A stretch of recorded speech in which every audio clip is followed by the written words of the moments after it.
Hi, it's Gianluca Ciccone, and I'm going to present my residential controller code for both Python and JavaScript. Um, First off, I started by translating the pseudocode almost line for line. Obviously, there were some errors in there that I had to fix up with some of the arrays and what they were called.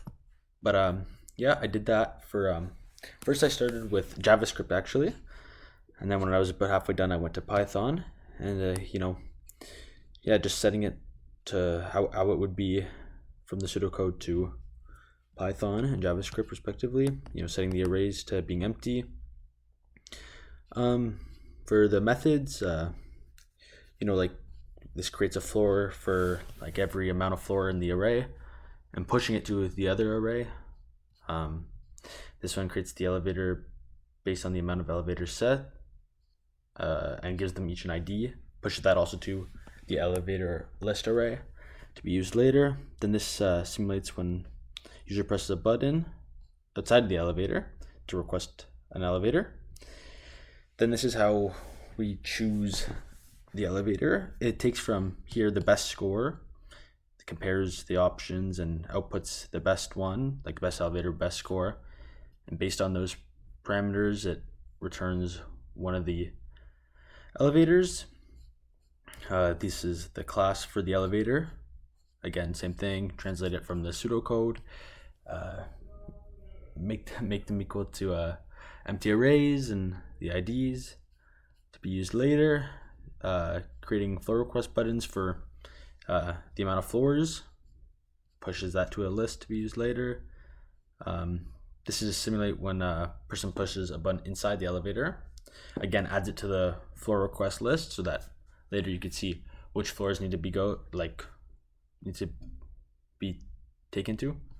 The move function determines how to move, which direction. If your current floor is less than the destination, you go up, obviously. Opposite for down. Yeah, and then it gets rid of that once it's done the request. Once it's gone up to the right place, it removes the request from the list so that it goes on to the next request. This is just to sort the arrays. This is to operate the doors in case there's obstructions or it's over max capacity, don't operate.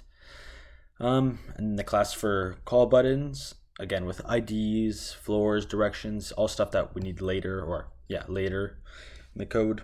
Same with floor request button, ID and which floor it needs to go to. Also status, but that's only changed later. And then doors for status, whether it's open or closed, and IDs. And if you look at it, if I run it,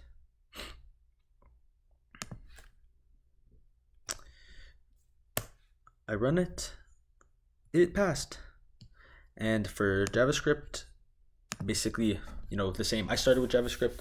I translated the pseudocode almost line for line, obviously changing stuff, adding brackets where I need to add brackets, and obviously for the for loops, they had to be like this. But yeah, basically the same as the Python.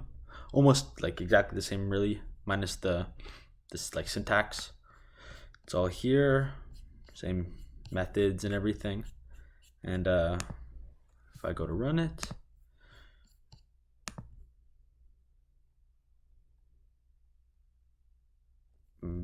yep, I run it.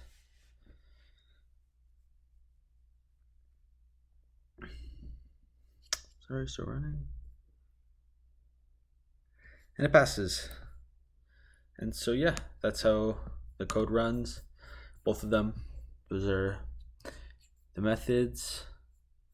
And yeah, thank you for watching.